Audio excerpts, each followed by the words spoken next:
В третото поредно издание на ултрамаратона Родорок Момчилград участие са заявили 580 души от 3 континента – Европа, Африка и Северна Америка. Интересът е голям. Участниците са от 16 различни държави.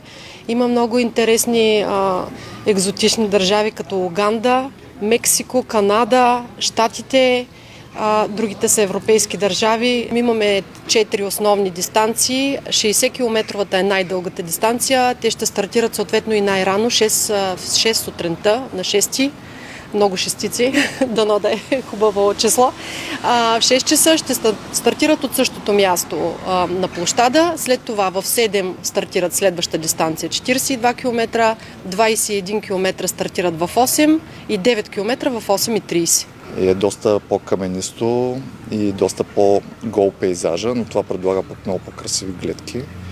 Доста по-техничен, по-труден за преминаване и по-предизвикателен терена, което също е предизвикателство за повечето хора, които търсят точно с нещо, с което да се затруднят. Най-моите участници са на 12 години и те ще бягат 9 км от трасе, с придружител ще бъдат.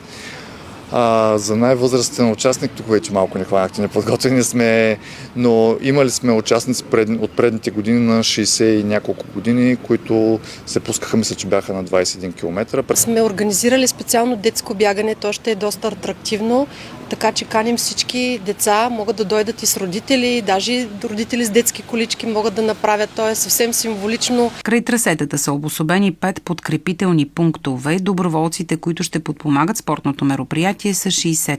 На всеки пункт ние сме разпределили доброволци, които са от цяла България и те ще съдействат за посрещането на ултрамаратонците, които ще минат по трасетата с храна, вода.